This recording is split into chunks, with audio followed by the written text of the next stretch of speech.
Kwa zaidi ya mwaka tumekuwa kwenye msururu wa mafundisho ambayo tulichagua kuyaita misingi imara, na kauli mbiu ambayo tumekimbia nayo chini ya mada ile ya misingi imara ni kwamba hapa tumechukua msimamo kwenye masala kama haya. Na tulianza kitambo sana kuzungumza kuhusu ukweli wa neno, kuhusu ukweli wa Mungu, kuhusu ukweli wa mwanadamu, kuhusu ukweli wa Kristo, na tukafikia kuhusu ukweli wa wokovu wetu mkuu, na pale tumechukua miezi mingi sasa. Na katika Jumapili hii na Jumapili ijayo bado tuko hapa, na bado katika Jumapili zingine nafikiri bado tuko kwenye wokovu mkuu ambao Bwana ametupatia. Na tulianza majuma mengi yaliyopita kuongea juu ya kuhesabiwa haki. Tukaeleza ina maana gani mtu kuhesabiwa haki, kwa njia gani mtu anahesabiwa haki, kwa malengo gani mtu anahesabiwa haki. Lakini tukachukua hatua nyingine ya kuanza kuzungumza ni kwa njia gani mtu anahesabiwa haki, by what means.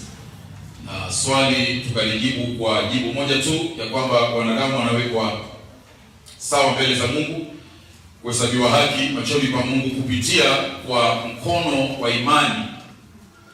Tenzi nasema, kwa imani yangu namshika yeye, naziweka dhambi zangu juu ya kichwa chake.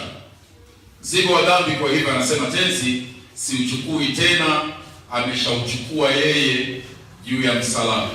Tenzi ile nyingine nasema, dhambi zangu zote wala si nusu zimewekwa msalabani, wala sichukui laana, yote ni salama katika roho yangu. Ni imani inazungumza namna ile, ni lugha ya imani inazungumza vile. Jumapili iliyopita tumeanza kusoma kitabu cha Waebrania mlango wa 11 ambayo inasema ya kwamba kwa kuwa imani ni kuwa na hakika ya mambo tunayoyatumainia, ni kusadiki kabisa mambo tusiyoyaona. Ikawa tuna maelezo juu ya imani iokoayo inakaa namna gani. Nilikuwa na shauku kubwa sana Jumapili iliyopita kuweza kubainisha ama kutofautisha kati ya maelezo ya aina tatu ya imani. Imani inaweza kuwa dini, vile ndivyo na dini ya Kiislamu, tukawa na dini ya Kikristo na dini ya kishenzi, Kiafrika, kadhalika. Lakini imani pia inaweza ikamaanisha mfumo wa mafundisho. Imani ya Kiprotestanti hii tofauti na imani ya kanisa Katoliki ya Kirumi. Ndugu yetu mchungaji amekuwa akizungumza nasi kuhusu tamko la imani. Unaweza kutafsiri ukasema maungamo ya imani. Mfumo wa mafundisho pia vile vile ni maelezo juu ya imani. Nikasema hizo mbili sio ninazozungumzia. Ninazozungumzia ni aina ya tatu ya imani ambayo ni sarafu ya mbinguni. Sarafu ya mbinguni, heavenly currency. Ni kwa hii tunatumia ili kwamba tukapate vya mbinguni. Jinsi unavyotumia pesa kupata bidhaa dukani ama sokoni, vile vile imani ni sarafu. Imani ni taslimu inayonipatia mahusiano na mbingu, mahusiano na Mungu, mahusiano na vitu vya rohoni. Ni mtizamo huu wa tatu wa imani ambao nina haja nao katika misururu hii. Na tukawa tunasema kwenye swala la kuhesabiwa haki, kwenye swala la kufanywa mtoto wa Mungu, kwenye swala la kusamehewa dhambi zetu na kuhesabiwa ya kwamba machoni pa Mungu hatuna dhambi. Kwenye swala hilo haiwezekani kwa njia yoyote ile isipokuwa njia ya imani. Kwa hivyo ujumbe wa Jumapili iliyopita ilikuwa na kichwa hiki, ni kwa imani pekee. Ndio habari ya Jumapili iliyopita. Jumapili hii, lisaa hili, kwa wakati huu, nataka niongee kwenye kichwa hiki, tabia ya imani iokoayo. Tabia ya imani iokoayo ndio kichwa cha habari ambayo nataka tujadiliane juu yake mchana ama asubuhi ya leo. Tabia ya imani iokoayo. Unaweza ukasema wasifu wa imani iokoayo, ama unaweza ukasema sifa za imani iletayo wokovu. Lakini mimi nachagua kile kichwa, tabia ya imani iokoayo. Na tunarudi kwenye Waebrania 11. Nataka nitaje tabia kadha wa kadha wa imani iokoayo, alafu kisha Jumapili ijayo nitaongea juu ya kilele cha imani hii. Kilele cha imani hii iokoayo. Hii ni Jumapili ijayo, lakini leo tabia ya imani iokoayo. Tabia yake inafanana vipi? Ina mashiko gani? Ina maelezo ya aina gani? Jambo la kwanza ni katika mstari wa kwanza wa mlango wa 11 wa kitabu cha Waebrania. Anasema kuwa na imani ni kuwa na hakika ya mambo tunayoyatumainia, ni kusadiki kabisa mambo tusiyoyaona. Nataka tutoe kanuni mbili muhimu sana katika mstari wa kwanza. Kanuni mbili muhimu sana katika mstari wa kwanza wa Waebrania 11, ama sifa mbili muhimu, tabia mbili muhimu za imani iokoayo. Tabia ya kwanza ni kwamba imani hiyo iokoayo inahusiana na vitu tusivyoviona. Narudia, imani hii iokoayo ina tabia hii kwamba inahusiana na vitu tusivyoweza kuona kwa macho ya nje. Nataka nibadilishe yale maneno kidogo tu, ingawa anasema jambo lile lile. Imani hii iokoayo ina tabia ya kwamba inatangamana, inashikana, inachumia, inaotea, inafikia vitu vya rohoni, wala si vitu vya mwili. Visivyoonekana ni vya rohoni, vinavyoonekana ni vya mwili. Tunahitaji imani hii tukafikie vitu visivyoonekana, vitu vile vya rohoni.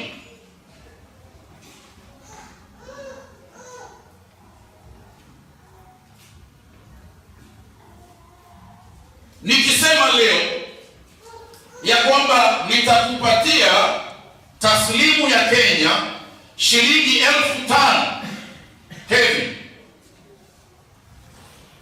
unahitaji imani. Manake 5,000 hauioni, hujaishika kwa mikono, hujainusa harufu ya pesa, hujaiona kwa macho yako, hujaihisi inakaa namna gani. Nimezungumza wala sijaitoa. Unahitaji imani. Ukitaka kushuhudu nitakwambia niamini, Kevin, nitakupatia. Niamini, believe me. Lakini kesho ikishafika, nikaingia kwenye mkoba, nikahesabu 5,000 taslimu ya Kenya, nikakupatia kwenye mikono, bado unahitaji imani? Hauhitaji imani tena. Maanake palipo na kuona hapana imani, palipo na kusikia hapana imani, palipo na kugusa hapana imani, palipo na kunusa hapana imani, palipo na kuonja hapana imani. Kwa msingi huo nataka nigeuze maneno ambayo nimeelezea. Natumia maneno mengi tu kueleza jambo lile moja.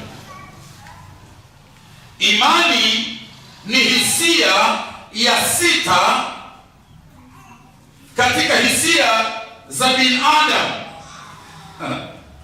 Imani ni hisia ya sita. Mwanadamu wa kawaida ameumbwa na hisia 5. Mwanadamu wa asilia ameumbwa na hisia 5. Kwa lugha ya King'eng'e lugha ya Kiingereza tunasema a human being has 5 sensory perceptions, yaani ana njia 5 za kuhusiana na asili iliyo kando yake. Ili nijue ule ni ukuta,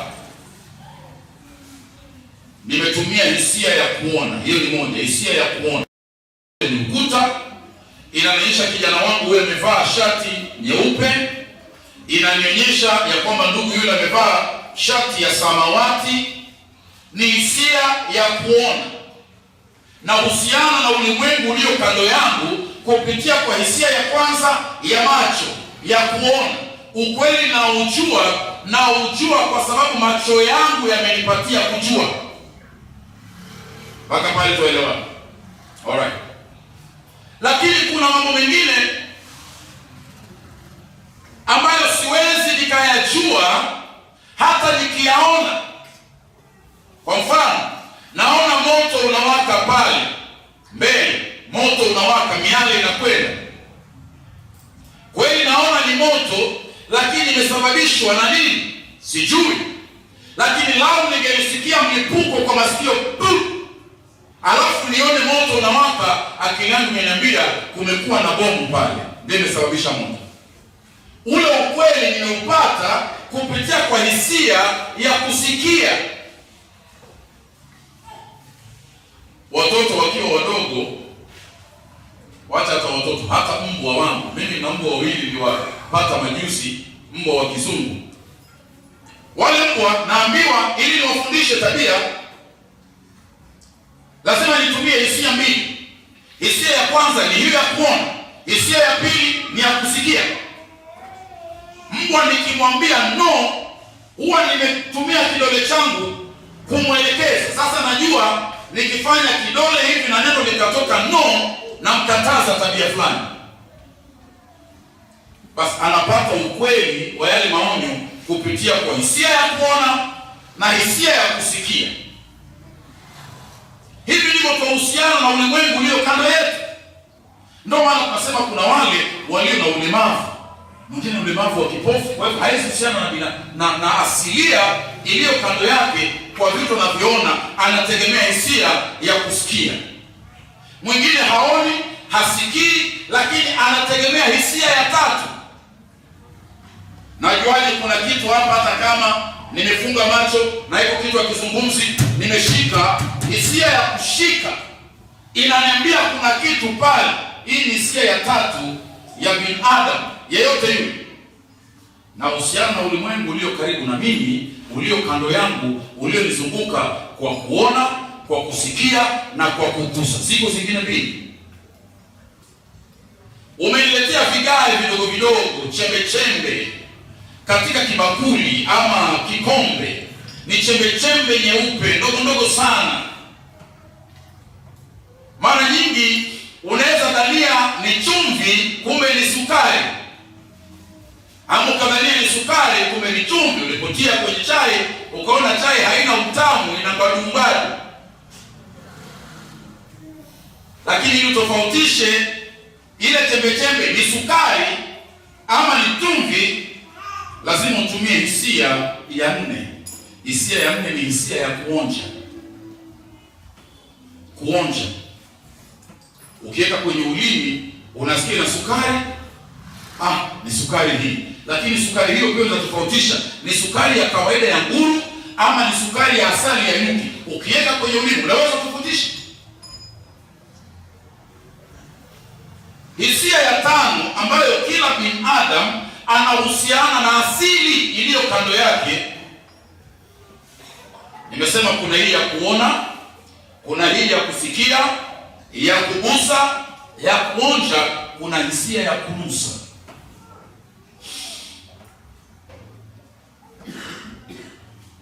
Wakati mwingine niko kwangu nyumbani nasikia harufu, alafu nasema hiyo ni kama plastiki inaungua. Iko shida na nyaya za umeme hapa nyumbani ama kuna, alafu bisha anambia hapana, Jeni ameweka plastic katika jiko, wanawasha jiko. nimenusa.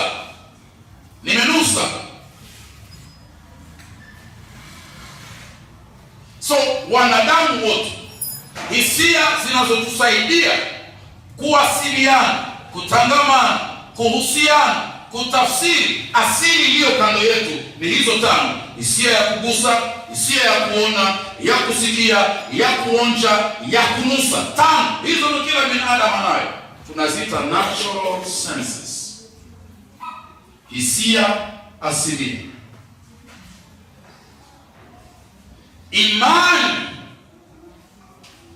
Imani ni hisia ya sita ambayo wanadamu wote hawana, ni wale waliopewa Roho Mtakatifu walionayo. Nielewe, katika hisia zile tano hatuwezi tukamjua Mungu. Mungu hagusi kwa mikono, Mungu hanusi kwa pua, Mungu haoni kwa macho, Mungu halambwi kwa ulimi. Mungu yuko nje ya hisia zile tano za asilia, ili kwamba nikamfikie Mungu, ili kwamba nikahusiane na Mungu, nahitaji hisia hii ya sita, na imani ni hisia hii ya sita.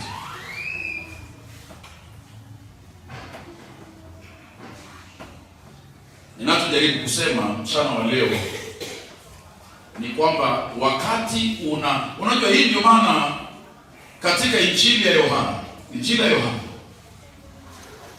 mlango wa 20 kuanzia 26 hadi 28, Yesu amefufuka, Tomaso amekataa kuamini. Anaambiwa, "Hey bwana wewe, Yesu ashafufuka, yu hai, hayuko kaburini."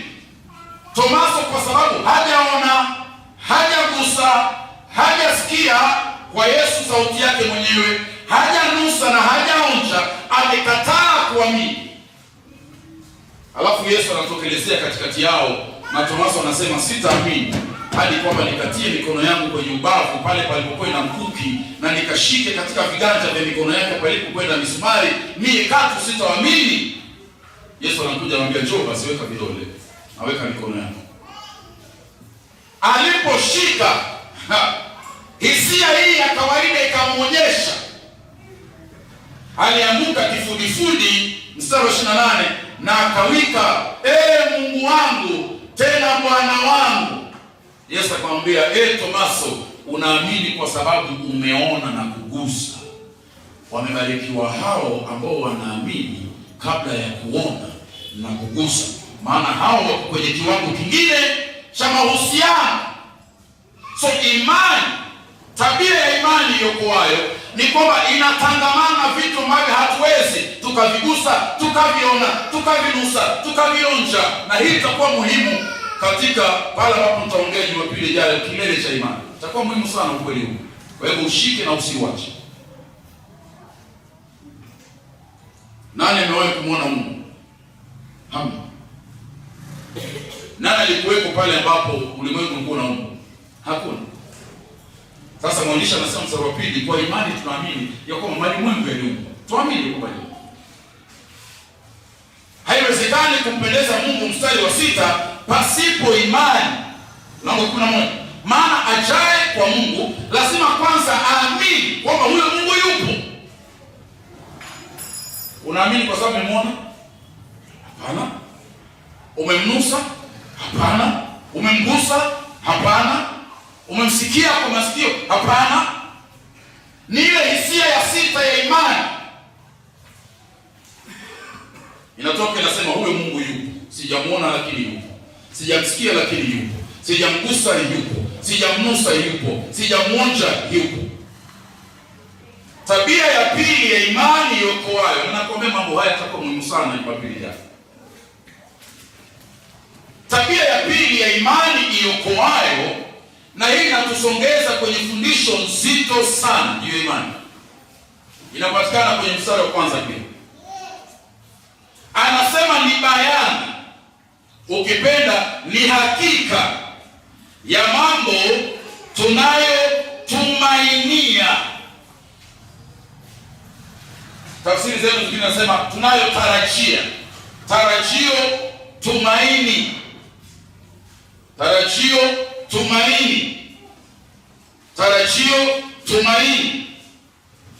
tabia ya imani iokoayo ni kwamba inashikamanishwa, inahusiana, inalingana, inapakana na matarajio yaliyo mbele.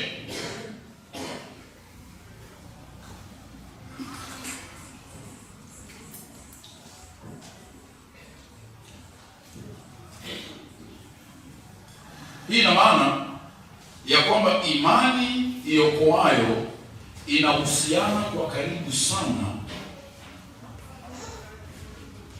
Imani iokoayo inahusiana kwa karibu sana na ahadi ambazo Mungu amepea.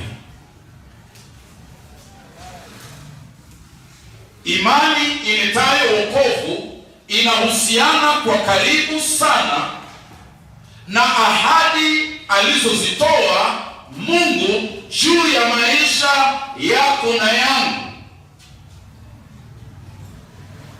Kunalo jambo nalichumia, nalo jambo natarajia, kuna kitu nafukuzia, kuna matumaini yako mbele yangu, kuna ahadi nimepewa. Ni ahadi hiyo ninaishika sasa kwa njia ya ibada. Soma mlango wa 11 ambayo sisomi kwa sababu ni nyingi mistari, lakini soma, ni nzuri sana. Wale mababa wa imani, hili jambo moja lilikuwa kweli juu yao. Kwa mfano, chukua huyu bwana aitwa Ibrahimu.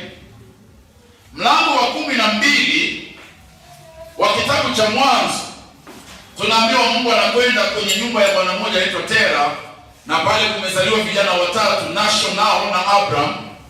Na Mungu anaongea na huyo kijana aitwaye Abraham, anamwambia Abraham, ndio na kuita wewe kutoka nchi unayoiona, unayoijua, unayoinusa, unayoionja, ile iliyo ya asilia, na kuita kutoka hapo.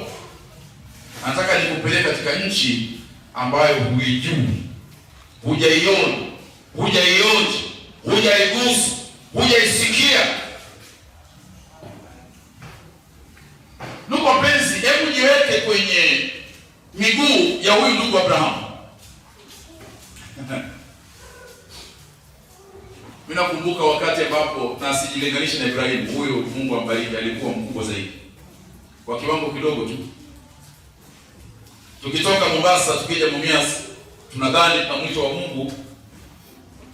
Nilitoa huyu mama wakati mtoto wetu Kani ambaye sasa ako secondary school, alikuwa na miezi 9. Nikamwambia mama, wewe nenda Nairobi kaa wiki 2 kwa dadako, alafu nitakwambia ukuje. Maanake mimi siku zote nimesafiri na jamii yangu. Mimi habari ya sijui nini tafute kazi, nini vile kwa, alafu sijuangi hiyo. Kama tutapata shida tupate shida huko. So, kama tutakufa tukufe, iko nini kuliko nini. Basi wewe kaa huko wiki 2, mimi naje nina shilingi 1500 kwa mfuko wangu. Nimepanda lori na vitu vyangu, mattress ilipotea huko msituni, sijui nini kile ilipotea msituni. Ilikuwa vioja vya ajabu sana. Nikafika Mumias Shivale mwezi wa Desemba tarehe 17 mwaka 2006 saa 8 usiku. Katoa 1500 nikampatia mwenye nyumba, maana ilikuwa kodi. Hiyo ilipoisha tu kwa nini tulikuwa nje. Huko mwingine. Ni kama vile ondoka unapokujua kazi unayoifanya. By the way, niliuza photocopy machine, refrigerators, hizo kwa nazo mbasa. Maana yake tunataka tujipange kwenda. Yote ikapotelea kwenye transport. Ibrahimu anaambiwa, toka katika nchi unayoijua, uliyoiona, unayoionja, unayoigusa, anakupeleka pale ambapo hujui. Ibrahimu anasema, sawa, twende. Na anaanza kwenda. Hajaambiwa hata unatoka hapa unaenda pale fulani. Kwa wewe anza kwenda tu. Ukifika utakwenda umefika. Kwa wewe unaenda tu, ukifika utakwenda umefika. Lakini Mungu alikuwa amemwambia ya kwamba nakupeleka katika nchi ambayo ni nzuri, nchi ya asali na maziwa. ahadi iko mbele yake, matumaini yako mbele yake, matarajio yako mbele yake, na ni kwa msingi wa matarajio, matumaini, ahadi, ndipo huyu bwana atatoka, aache vyote, aanze safari na Mungu, imani. Sasa mstari wa kwanza, tafsiri zinasema imani ni hatimiliki, ni title deed. Alipoambiwa ninakwenda kupatia nchi iliyo na maziwa na asali, hakujua itakuwa lini, itakuwa wapi, itakuwa vipi. Bora Mungu amesema ni matarajio, ni matumaini. Imani yangu ndiyo cheti nilicho nacho sasa. Imani yangu ndiyo title deed niliyo nayo kwa hiyo nchi ambayo Mungu ameisema. Muda si muda patatokea majaribio mengine ya imani. Mungu anamwambia bwana, hauna mtoto? Ndio. Lakini Ibrahimu analalamika, amesema Bwana umenipatia ahadi nyingi sana. Na unajua, angalia tabia ya imani, angalia tabia ya imani. Haya yatakuwa muhimu Jumapili ijayo. Angalia tabia ya imani. Mungu ameniambia mambo haya makubwa sana, nchi kubwa nzuri itirikayo na maziwa na asali. Lakini Bwana, hizi zote zina faida gani kwangu kama sina mrithi atakayerithi vitu hivi? Hii ina maana Ibrahimu alishaamini anachoambiwa ni kweli. Ni kama wewe sasa umeambiwa president anakuja kwako Suzi, wewe ni kurua mtaani. President anakuja kwako. Na kama imani ndio nayo, umeanza kupanga vitu vyako nyumbani. Umeshapiga simu hapa, wachungaji, mniletee maombi. Yaani kule kujipanga kwako kuna maana. Umeenda kwa Vincent, unamwambia dada, sina pesa hata ya kununua samaki. Na bwana huyu yeye hata anakuja, tafadhali nikopeshe shilingi 1500. Yale maandalizi yako ni hakikisho kwamba unaamini ahadi uliyopewa. Ni kweli msikweli? Ibrahimu ahadi alitoa Mungu ya kwamba atakuja kupata fanaka kubwa, heri kubwa sana. Lakini sasa Mungu haya yote uliniahidi na ni nyingi na kweli itafanyika. Sina mtoto wa kurithi. Mungu anamwambia sikiza, mtoto utapata. Elieza huyu mjakazi hatakuwa mrithi wako. Hapo sasa nafikiri Mungu hapo naye ukaenda pale. Niko na imani ndio, lakini hapo nilipokwenda ni mbali kidogo. Sara chumbani kwenye jiko akacheka kile kicheko cha wamama cha chini hapo. Please, nina miaka 90 mimi. Huyu mzee ni miaka 100. Bwana, tafadhali. Lakini kitabu cha Ibrania kitatuambia kwamba Ibrahimu na Sara wote, Sara hata baada ya kutoamini alikuja akaamini. Wakakubali kwamba Mungu anaweza akatimiza yale aliyoahidi. If God says it, Mungu akisema itatimia. Na kuna vitu Mungu amesema juu ya Kristo. Kuna vitu Mungu amesema juu ya dhambi zetu. Imani ni kusema ya kwamba jamani, ameyasema Mungu, ingawa siyaoni kuwa kweli, siyahisi kuwa kweli, sisikii kuwa kweli, sionji kuwa kweli, sinusi kuwa kweli, lakini kwa sababu Mungu ameyasema, imani nasema haya mambo ni kweli wala hayawezi kubadilika. They can never change. So tabia ya pili ya imani iokoayo ni kwamba inahusiana na ahadi za Mungu. Tabia ya tatu inatokana na tabia hiyo ya kwanza na tabia ya pili. Imani ya kweli iokoayo si imani ya kipumbavu, ni imani ya ufahamu.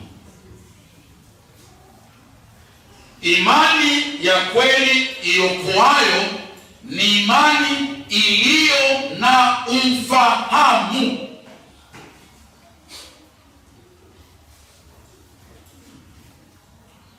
Imani iokoayo si ujinga.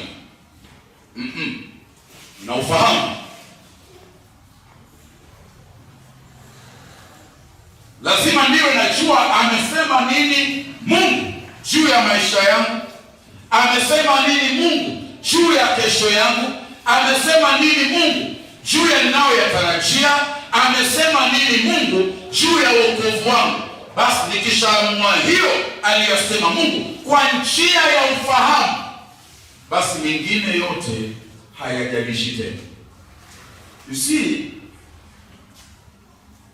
Abrahamu alipojua ni Mungu amesema atanipatia nchi nzuri, haijalishi kama unasema mimi ni mjinga kwa chapala hapo najua nikienda pala hapo sijui, haijalishi tena. Haijalishi Mungu ashasema nitakuwa na mwana, haijalishi na miaka 100, biolojia inasema nini, Sara wangu huyo ana miaka 90, biolojia inasema nini, haijalishi tena. Mungu amesema. Ninachotaka kujua ni je, Mungu ameisema ama Mungu hajaisema? Vita vingi ambavyo tumepigana, na mimi kwa maisha yangu hutafuta kujua jambo hilo moja tu. Hiki ambacho ninakikabili, hii ambayo naenda ndani yake, je, Mungu ameisema ama hajaisema? Je, nina ahadi juu hili jambo ama sina ahadi juu hili jambo? Si imani si kuamka siku moja na uamue tu ya kwamba nataka kufanya. Hiyo si imani, ni upumbavu ule, ni ujinga. Imani ni kwamba nimeangalia daftari na nimejua mapenzi ya Mungu yote yalivyo, nikajua mapenzi ya Mungu juu ya jambo hili ni hilo. Kuisha. Mimi debate yangu inaishianga hapo.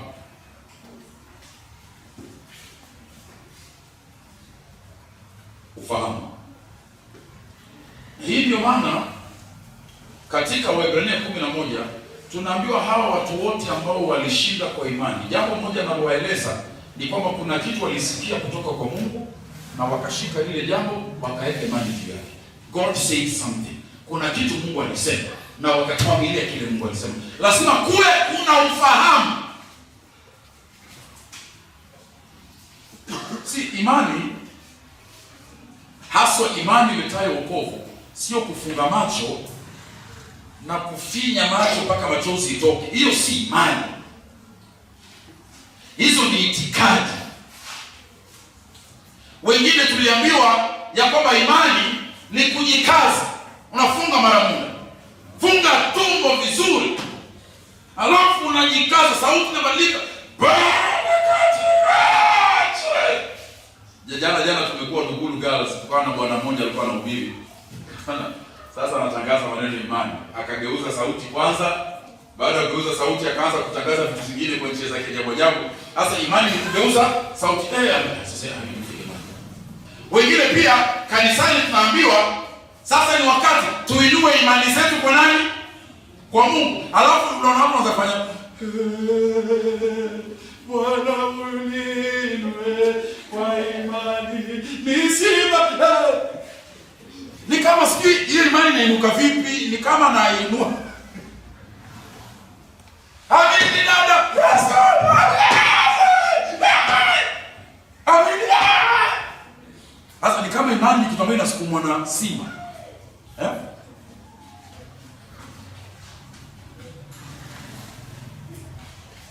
Imani tabia yake ina ufahamu. Kiingereza tunasema knowledge. Ndugu wa kale wana mageuzi wa Kiprotestanti walizungumzia lugha ya Kilatino wakasema notitia. Notice, ufahamu, najua jambo. Na hili jambo nalolijua ndio nimesimama juu yake. Mungu amesemaje juu ya wokovu wangu? Ya kwamba nikiamini kifo cha Kristo, ya kwamba alikufa kwa sababu yangu, na niamini ya kwamba haki aliyoitenda aliitenda kwa sababu yangu. Ni ufahamu nilioupata kwa maandiko, na simama juu ya ufahamu. Kama nahisi sihisi haijalishi, nagusa sigusi haijalishi, inakaa hivyo haikaa hivyo haijalishi. Wengine wanasema pasa, unaamini vipi ni mtoto wa Mungu? Kwa imani. Waraka wa kwanza wa Yohana mlango wa 3 mstari wa kwanza, wa pili na wa tatu. Waraka wa kwanza wa Yohana mlango wa 3 mstari wa kwanza, wa pili na wa tatu. Anasema, wapendwa, sasa nyinyi ni watoto wa Mungu, ingawa haionekani kwa hivyo kwa sasa. Kwa sasa naonekana ni kama yule mwingine, natembea kama yule mwingine, naongea kama yule mwingine, ni asina tofauti na binadamu, lakini mimi ni mtoto wa Mungu. Sasa panapoingia imani, panatoka habari ya kuona kwa macho ya nje, panatoka habari ya kusikia kwa masikio ya nje, panatoka habari ya kugusa kwa mikono ya nje. Imani, faith, lakini inataka ufahamu. Na imani hii, maandiko yanatuambia ufahamu huu hauji kwa maombi. Hauji kwa maombi. Atiomba pake imani yako iongezeke, hapana. Haikuja haifanyiki. Warumi mlango wa 10 mstari wa 17. Warumi mlango wa 10 mstari wa 17. Maana imani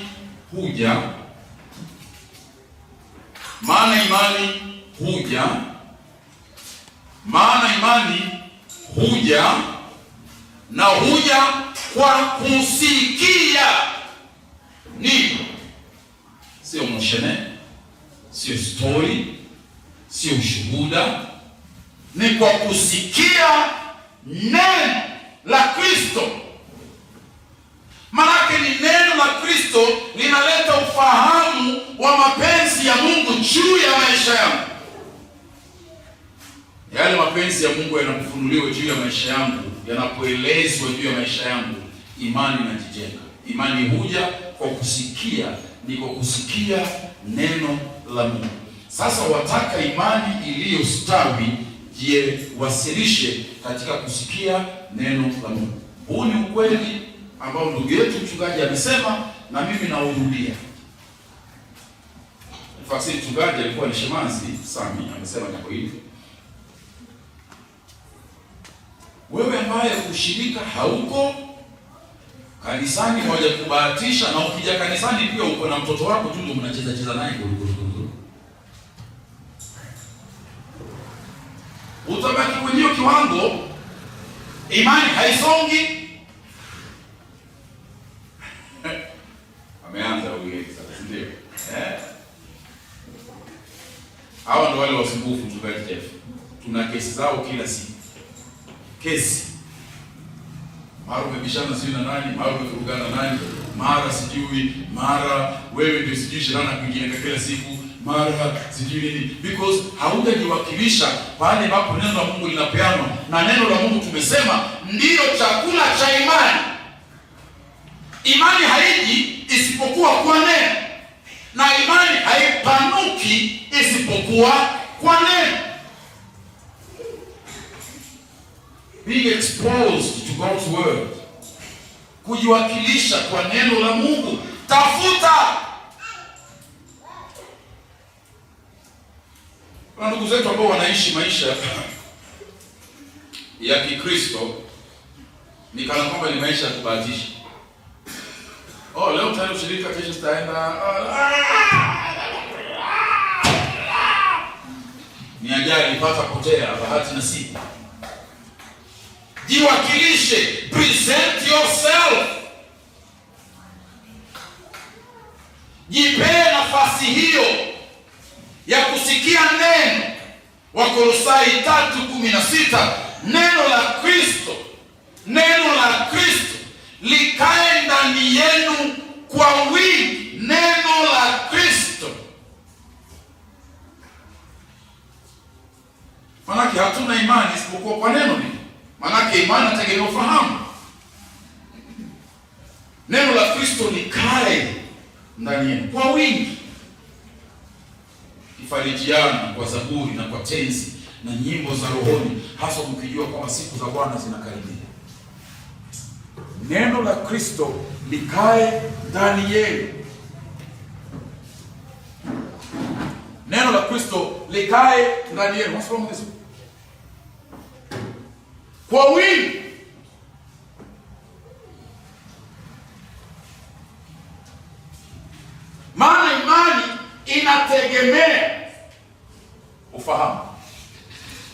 ufahamu hakuna imani. There is no faith without information. Tabia ya 4 ya imani iletayo wokovu, imani yokoayo, ni kwamba lazima kuwe na kukubaliana.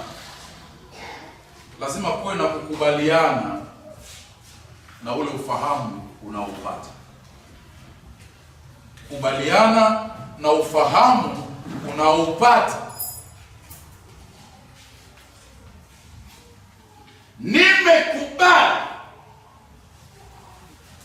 Na kule kukubali ni njia moja ya kusema nimeamini. Nimekubali, nimeamini, I believe, I trust.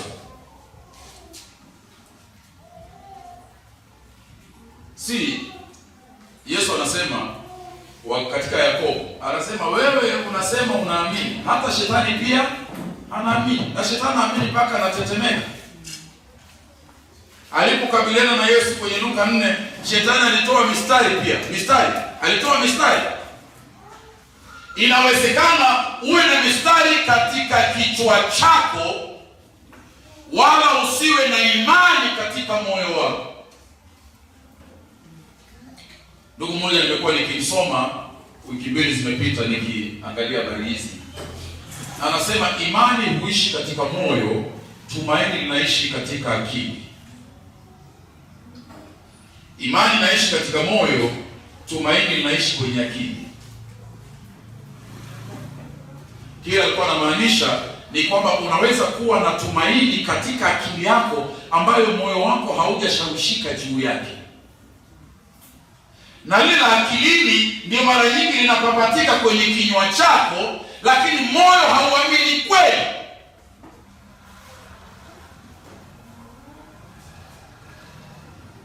Na mwamini Yesu ni Mwokozi wangu, amekufia dhambi zangu, mimi ni mtoto wa ufalme. Iko akilini, lakini haija kuja kwenye moyo. Isaya 53 mstari wa 1. Bwana, nani ameamini ujumbe wetu? Nani ameamini ujumbe wetu? Na nani amekubali maneno ambayo tunayasema? Ni rahisi ndugu wapenzi. Nataka nieleze hii kwa makini, ingawa muda umeisha. Nieleze hii kwa makini sana. Ni rahisi uwe mwana mageuzi wa akili. Tunaita reformed faith in the mind. Mafundisho ya mageuzi kwenye akili. Tunaamini nini? Tunahesabiwa haki kwa njia ya imani pekee, wala si kwa matendo. Hiyo unaamini Elizabeth? Ndio. Basi hiyo ndio ukweli wa maandiko, si matendo. Alafu namchukua Elizabeth kwenye faragha, ambaye mama yangu, sasa nataka nikuulize, na je, ukifa leo na dhambi ambayo haujatubia, kibahati mbaya ukitenda dhambi na ukupata nafasi ya kutubu kwa na gari, unaenda mbinguni motoni? Elizabeth anambia haipasa, kwa sababu ya dhambi naenda wapi? Motoni. Si anachokijua kwenye akili yake kinatofautiana na kilicho kwenye moyo. Manake akili yake inajua fundisho, lakini moyo wake bado unategemea matendo yake mwenyewe. Ataingia mbinguni kwa usafi wake. Unapata kuna disconnect katikati ya kinachojulikana kwenye akili na kinachoaminiwa katika moyo. Mfano mwingine, wewe unaamini na mbinguni ukifa? Ndio. Mbinguni ni kuzuri, jicho halijaona, mawazo hayajafikiria, haijaingia kwenye moyo wa wanadamu yale Bwana amewaandalia watu wake. Mwikulume bangale, haleluya, mwikulume bere konyene, twaimba mbinguni, tutasifu na malaika, tutamwona Musa huko, hizo tunasema na.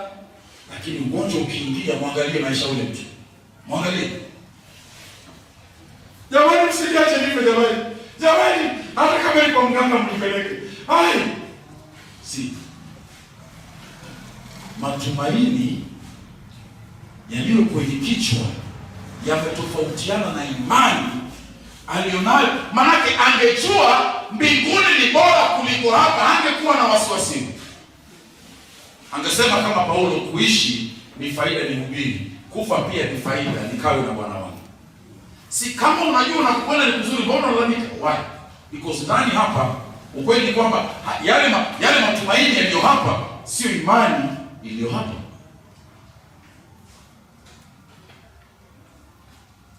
Juzi nimeenda Nairobi kuongea na mwanamke mmoja ametoka Marekani, nafikiri niongea zaidi. Na akaniambia, pastor, moja wapo ya vitu ambavyo Mungu alinisaidia kuepuka dunia hii, nilipookoka, uoga wa kifo ulikwenda. It's true. Uoga wa kifo ulikwenda. Miongoni mwa ishara inayoonyesha imani yako ni ya akilini, haijafika kwenye moyo, ni jinsi gani unahusiana na mambo kama kifo na magonjwa.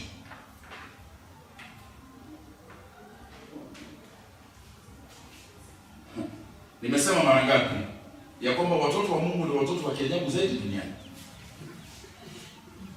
Watoto wa Mungu ni watoto wa kiajabu zaidi duniani. Watoto wote wakiambiwa waende wanachezanga nje, lakini jioni ikifika wanataka kurudi wapi? Nyumbani.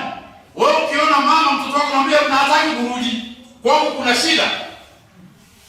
Sasa sisi ni wale watoto wa Mungu ambao baba anatuita twende, hatutaki kwenda. We don't want to go home. Lakini kwa nini nataka kwenda nyumbani? Because matumaini tunayotamka hapa hayaja kuwa na imani wapi? Hapo kwenye moyo. Si ukiangalia kile kitabu cha Waebrania 11, ukienda mpaka mstari wa 13 na kuendelea, utasikia mwandishi anasema ya kwamba hawa watu walijihesabu kuwa ni wasafiri na wageni hapa duniani, wakitafuta mji ulio bora zaidi. Ukisoma hadithi ya kanisa, na baada ya hapo Waebrania 11 imeeleza bali maandiko yanasema kwa imani wengi wao walitupwa kwa midomo ya simba, wala walikataa kuokolewa. Msitutoe. Manake hii ndio njia inayotupeleka kule tutakapotaka sisi kwenda. Kama ni simba watatukula ni sawa, na walijua na sisi.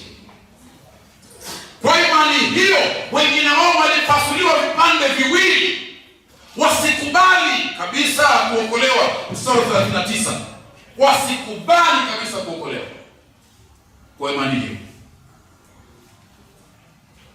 Kwa imani hii Meshaki na Abednego walikubali watupwe katika tanuri ya moto. Tufe. Tamko lao liko gani? Ijulikane kwako mfalme Nebukadneza kwamba Mungu wetu ana uwezo wa kututoa kwa mikono yako, lakini hata asipotutoa, imani inatuambia tunapokwenda ni kuzuri hata na zaidi. Soma daftari za historia ya kanisa. Na natamani wengine, kuna zingine hizi Mungu anisaidie. Kuna mingine hapa lazima tutatafsiri kwa lugha ya Kiswahili, maana ndio lugha ambayo wengi tunajua. Itakufaidi kusoma jinsi gani wale mababa na mama wa imani walikufa pale mbele. Tunaambiwa kuna wengine wao mioto iliwashwa chini yao, walifungwa kwenye mti mkongoti kama ule. Wawili wamefungwa namna ile. Kuni zikawekwa chini yao zikawashwa moto. Wanaungua kutoka kwa miguu ikienda juu. Ni kifo cha uchungu, lakini waliangaliana mmoja kwa mwingine wakasema, jamani, usiangalie mioto hii, dakika chache kuanzia sasa tutakuwa na Bwana wetu paradiso. Dakika chache kuanzia sasa. Imani.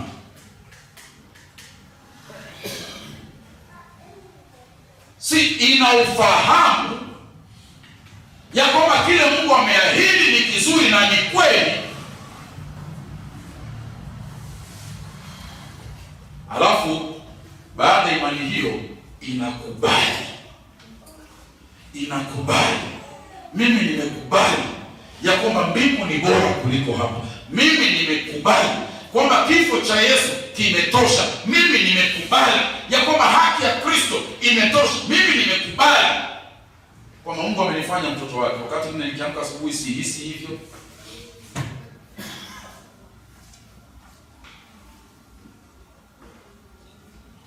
Naona watu tunapoteza mbao, tupa mbao kwa sababu hii tu. Hata kwenye ndoa zetu ambazo tunaishi ndani yake. Mama huyu nampenda sana. Nasema mara nyingi na wasi mchezo, nasema ningeambiwa nichague leo tena, ningechagua huyo. Lakini kuna wakati mwingi sana huwa namwangalia naona, jamani, mimi nilifanya makosa gani? Kwani singeweza kuona kizuri zaidi?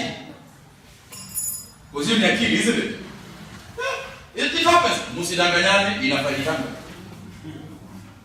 Mimi naona mimi mwenye dhambi peke yangu, sawa, ni malaika mbaki hivi. Batumia wakati mwingine wa mganga nikasema huyu mama naye kwani ilikuaje? Tuko hapa. Basi tuendelee, tuko hapa.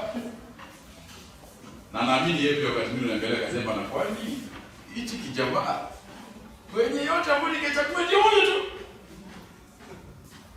Barusi, kuna kitu moyo wangu unajua kwa hakika iliyo juu ya 100%.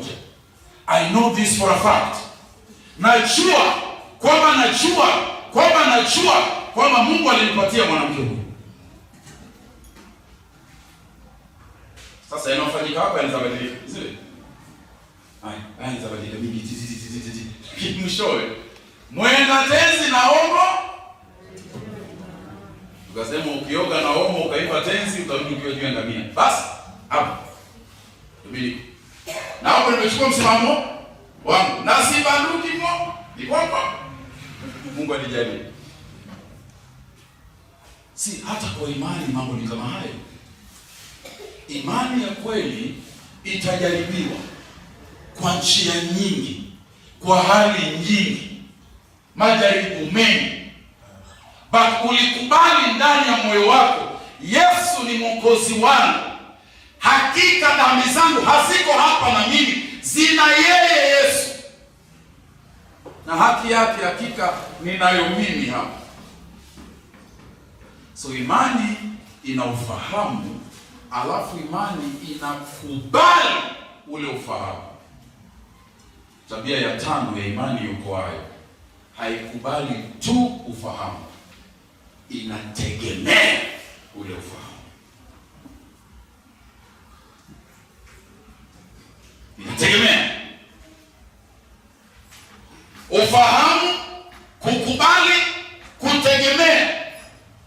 Information, acceptance, trust. Lugha ya Kilatino ya kiufundi wanasema notitia, ascensas, fiducia. Mambo matatu nayoelezea imani iokoayo. Ninajua alichosema Mungu, na yakubali aliyosema Mungu, alafu nayategemea. Rebeka, naomba usimame kwenye kiti. Simama. Sasa nakwambia hivi Rebeka, ya kwamba hicho kiti cheupe cha plastiki kilicho na uzani mdogo kuliko uzani wako kinaweza kukubeba. Umeelewa kile nimesema? Na unakubali ninachosema? Haya kaa. Rebeka hakuanza kuangalia hicho kiti kama kina nguvu. Ngoja tuone kwanza. Ametegemea ya kwamba huo ufahamu niliokubali inaweza kanibeba. Imembeba. Ama leo kuna vile ambavyo mkono wako kwenye mchanga. Anashika na zaidi kiti kubeba. Ameweka imani katika kile kiti. Ingawa kiti chenyewe ni cha plastic, kinaweza kavunjika, hakina uzito kama wake, lakini anaamini ya kwamba kile kiti kitabeba uzito wake. Ile watu wa Latino wanaita fiducia. Kiingereza tunaita trust ama reliance. Kiswahili tunasema kutegemea. Nimemtegemea Kristo na sijitetei. Sijaribu kujishikilia. Mimi na Yesu tunatembea. Hakuna. Si wewe na Yesu tunatembea. Yesu anatembea. Paulo anasema katika Galatia 2:20 ya kwamba nimekufa na nimefichwa ndani ya Yesu. Hivi kwamba maisha ninayoishi mimi hata katika mwili ni kwa imani katika yeye alinifia. Ndugu mmoja wa miaka karibu 400 iliyopita, ndugu huyu alisema, alipeana mfano wa mtu aliyekuwa anatembea kwenye fuko za bahari. Na wale ambao wamekwenda kwenye fuko za bahari, ni vigumu sana kutembea kwenye fuko za bahari kwa sababu miguu inatumbukia ndani kwenye mchanga huo. Inagharimu nguvu nyingi sana. Yule bwana alitembea, akatembea, amechoka. Miguu sasa ni kama inashika ganzi. Lakini pahali akaomba, akasema, Bwana Yesu nisaidie. Bwana Yesu nisaidie. Anasema wakati ule akasikia nguvu imeingia kwenye mwili wake. Ni mwepesi. Hana uzito wa kuinua mguu kunyanyua na kuiweka chini. Hasikii uzito wa kunyanyua na kuweka chini. Kinachofanyika ni nini? What is happening? Bwana alipoangalia chini hakuona miguu miwili tena, aliona mguu mmoja peke yake. Alipokuwa hajaomba kulikuwa na miguu miwili yake na ya Yesu huyo, lakini sasa kuna miguu set moja peke yake. Ina maana kwamba Yesu amemnyanyua, amembeba. Sasa anayetembea ni Yesu, yeye ni kubebwa, amebebwa. Trust, reliance, kutegemea.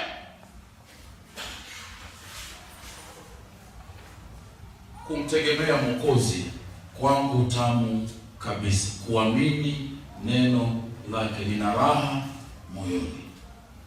Maisha ya Kikristo ni ya kumtegemea Kristo. Na Jumapili ijayo tumehusu kilele cha imani. Tutaongea kuhusu huku kumtegemea Kristo kuna maana gani. Bali kumtegemea Kristo, relying on him.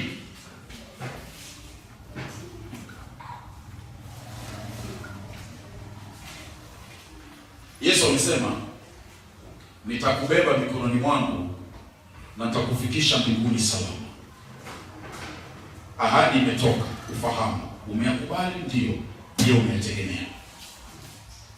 Maana kutegemea na maana kwamba sasa sichangii yangu mwenyewe, sileti yangu mwenyewe, sieki mchango wangu.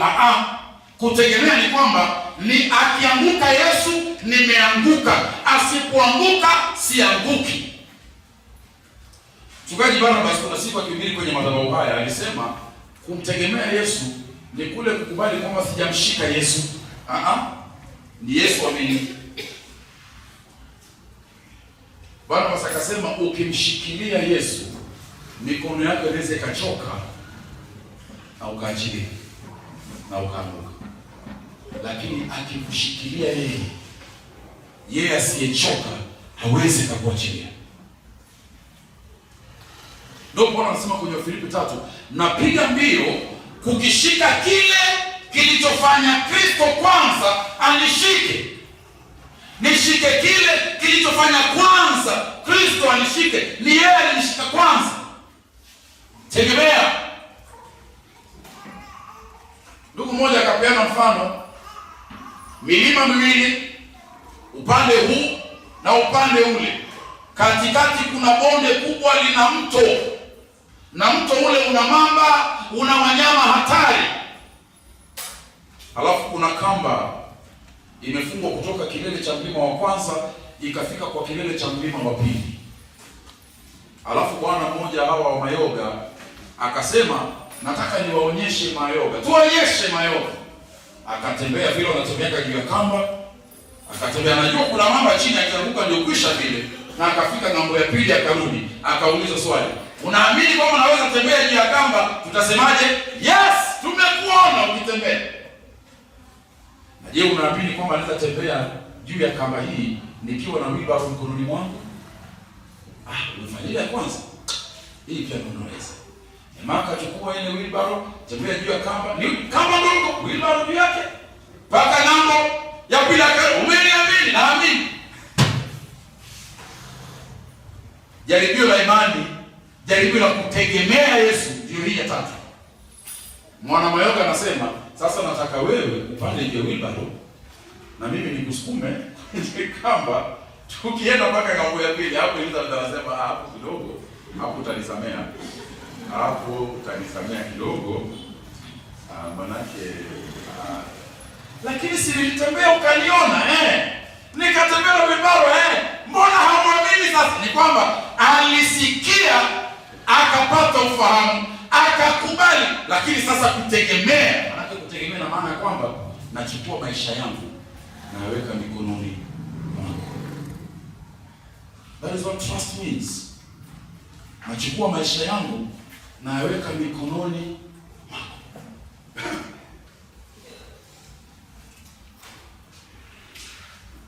Ndugu wapenzi, mimi natumai ya kwamba sina kingine isipokuwa Kristo. Mimi mkija mkiniona mbinguni, wapendwa, mkiniona, na natumai mtaniona, nina hakika mtaniona mbinguni, tafadhali usiwahi fikiria kuna kitu chema nikifanya. Hamna. Tafadhali usiwahi fikiria kuna kuhubiri vizuri niliwahi kuhubiri. Hakuna. Ni Yesu amenishikilia, ni Yesu amenivukisha mambo hili. Trust. Fiducia. Nimechukua maisha yangu nimeweka juu yake.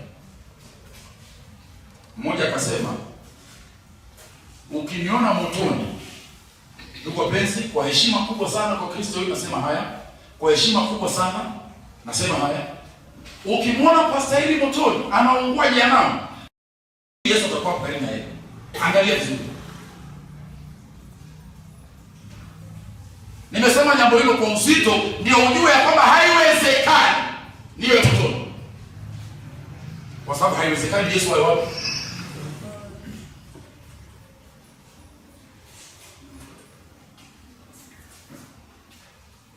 Anachokisema Yesu kuhusu watu wake katika Injili, namaliza hivi, katika Injili ya Yohana mlango wa 10 mstari 27 na 29. Yesu anasema, wale Baba yangu amenipatia katika mikono yangu wote, hakuna atakayewatoa kwenye mikono yangu. Hakuna. Wako hapa, nimewabeba. Hawajajibeba, hawajaribu. Mimi nilimwabeba, wako hapa. Alafu kwa nini nasema hivyo Yesu? Ya kwamba hakuna wezaye kuwatoa katika mikono yako. Yesu anasema, kwa sababu Baba yangu alinipea watu hao ana nguvu kuliko wote. Wanafunzi wangu nawaambia siku zote, kitakachonitoa mimi kwa mikono ya Kristo lazima kiwe na nguvu kuliko Baba aliyemtuma Yesu. Fiducia, trust, reliance, kutegemea. Hiyo ya 50-50 si ya Yesu. Hiyo ya 120 si ya Yesu. Ya 50 si ya Yesu. 100% trust in him. Tusimame tumalize, manake naona nitaendelea.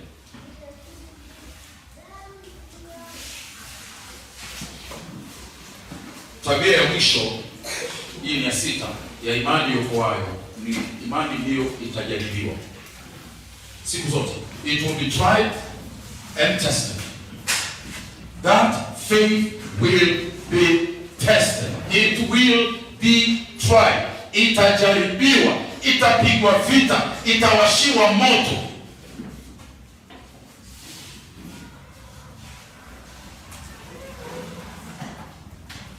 Zingine kule kujaribiwa ni kuambiwa, angalia bwana, wewe unasema ni Kristo, angalia. Angalia vile huko. Please, no, come on. Sana. Wacha.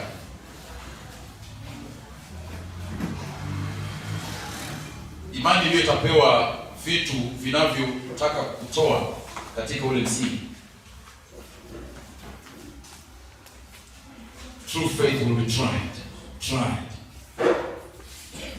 Na hivi ndivyo Mungu anahakikisha imani ya wateule. Hivi ndivyo Mungu anahakikisha imani ya wateule. Tested through fire. Mume ambaye haamini, mume ambaye kwako amekuwa ni mtihani mkubwa sana. Kuna watu wako namna hii. Mimi na mke wangu tumejadili habari ya dada mmoja ambaye ametoka nyumbani kwake. Ni dada wa mbali sana. Dada mpendwa mzuri. Mambo yamekuwa magumu. Imani inajaribiwa.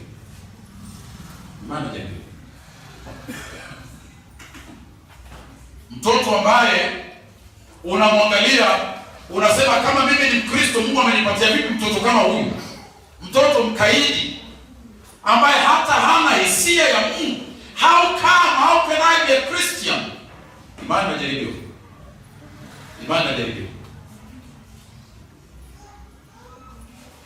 Mzee ameshikwa, amewekwa ndani. Watoto hawaendi shule, imani inajaribiwa. Faith is being tested. Mke amekuwa mtihani,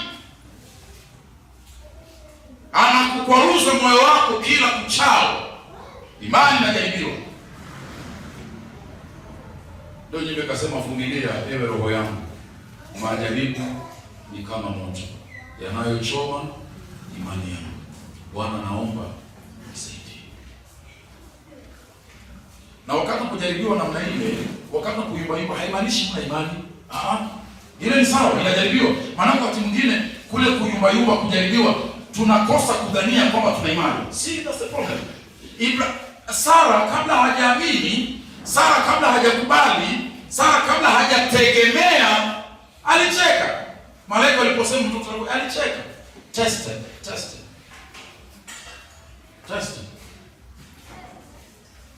Aje Petro akamkana Yesu mara ngapi?